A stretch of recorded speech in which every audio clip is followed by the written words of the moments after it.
Salut les amis, j'espère que vous allez très bien. Je suis ravi de vous retrouver à nouveau sur ma page LinkedIn. Et aujourd'hui, nous allons aborder un sujet très important, en l'occurrence le full remote. Je me rends compte qu'il y a beaucoup de profils juniors qui font l'erreur de vouloir trop vite se lancer dans des missions en full remote. Et je vais vous expliquer pourquoi, dans cette vidéo notamment, pourquoi est-ce que c'est une très mauvaise idée quand vous êtes en début de carrière. Je fais du full remote depuis plus de 2 ans et demi. Et je peux vous assurer que ce n'est vraiment pas facile de travailler dans ces conditions-là. Il y a des avantages, il y a des inconvénients. Et je pense que les profils juniors n'ont pas encore la maturité nécessaire, l'autonomie nécessaire pour pouvoir être performants dans ce contexte. Lorsque j'ai débuté ma carrière en entreprise, dans l'IT, et que j'avais éventuellement des soucis, des difficultés, c'était beaucoup plus facile pour moi de créer des liens avec mes collègues. C'est-à-dire, je pouvais aller voir un collègue, je toque à son bureau, je vais le voir, je lui explique la problématique. Donc ça créait en fait une certaine atmosphère prompte à l'entraide. Et du coup, je pouvais rencontrer des gens, créer des contacts, créer du réseau. Ce qu'on a beaucoup plus de mal à faire lorsqu'on est en full remote. C'est possible de le faire lorsqu'on est en full remote, mais c'est beaucoup plus difficile. Pourquoi?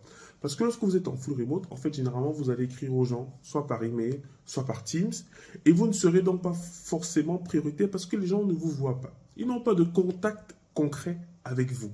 Et je pense que lorsqu'on débute sa carrière, en fait, on a besoin d'avoir ce contact-là. On a besoin de comprendre comment est-ce que les gens pensent, comment est-ce que les gens réfléchissent, comment est-ce qu'on fait pour créer une culture d'entreprise, comment faire pour s'intégrer de façon pérenne dans une équipe. C'est fondamental.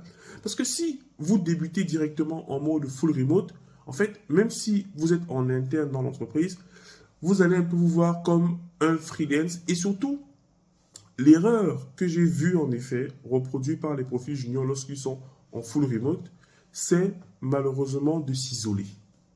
C'est le problème d'isolation.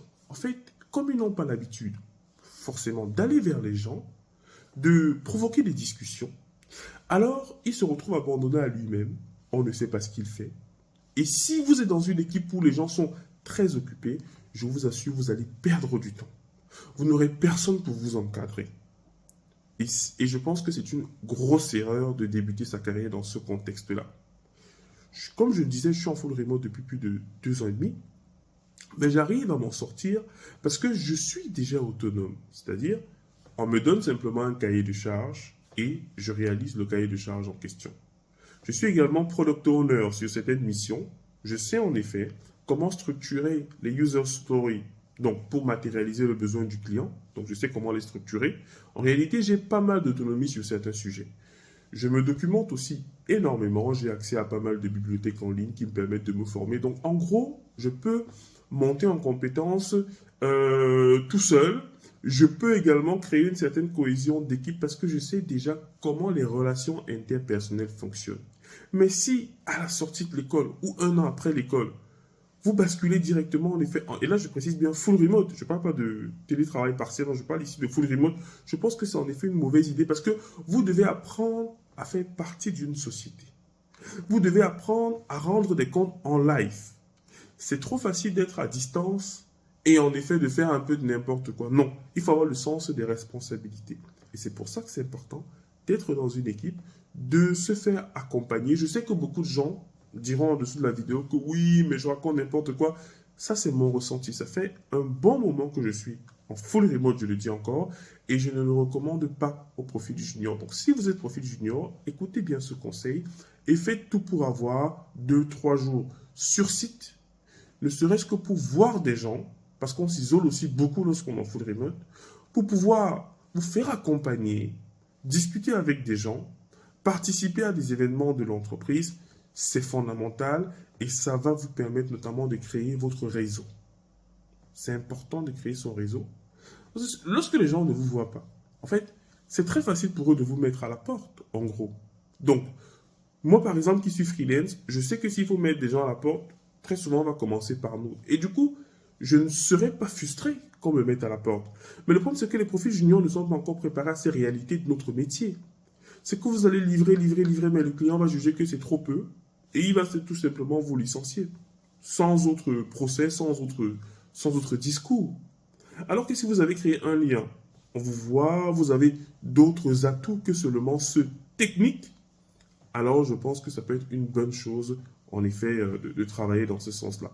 Donc, pour me résumer, les amis, le full remote, c'est bien, mais je pense qu'il faut d'abord prendre de l'expérience, travailler dans une équipe, être au contact des gens, comprendre la mentalité et la psychologie des clients, de vos collègues, de créer des synergies et votre réseau. Jusqu'aujourd'hui, je profite encore du réseau que j'ai créé lorsque je voyais les gens physiquement. Alors qu'on est passé désormais au virtuel, c'est beaucoup plus compliqué. Les gens ont du mal à être autonomes et c'est ce que je regrette pour les profils juniors. Ils ont du mal à être autonomes et les laisser encore tout seuls chez eux, je pense que ça fait perdre du temps au client. Ça, c'est mon point de vue. Ça fait perdre du temps au client. Parce que lorsqu'on lui donne un travail, en fait, il va aller faire les recherches Google, etc., etc. Et nous, on ne verra pas forcément les difficultés qu'il rencontre. On attend juste la livraison. Et ça va être très difficile de le suivre à distance. Oui, à quel niveau tu en es? Est-ce que tu peux me partager ton écran? Alors que si on était en présentiel, en fait, j'aurais pu partir directement sur son poste et je lui dis comment ça se passe et tout, etc. Donc voilà, je pense qu'il y a cet aspect-là, lorsqu'on est junior, d'être accompagné. Et ça, souvent, ça nécessite d'être en contact physique avec les gens et c'est fondamental. N'oubliez pas, l'humain est au centre. Au-delà des machines, au-delà de... L'humain est au centre de tout ce que nous faisons. Et lorsque vous débutez votre carrière, faites tout pour être au contact des gens, au moins une fois, avant de disparaître en full remote. Les amis, n'oubliez pas que demain, à 19h, on a un FAQ DevOps. Donc, c'est une conférence au cours de laquelle on va discuter. C'est plus une causerie. On va parler des sujets DevOps. Je vais répondre à vos questions sur le cloud, sur le freelancing. On pourra revenir sur cet aspect aussi full remote. On pourra discuter de tous les sujets. Vous avez le lien en description de la vidéo pour prendre votre place. C'est gratuit et je vous dis à très vite. C'était Diran Tafel, votre formateur passionné.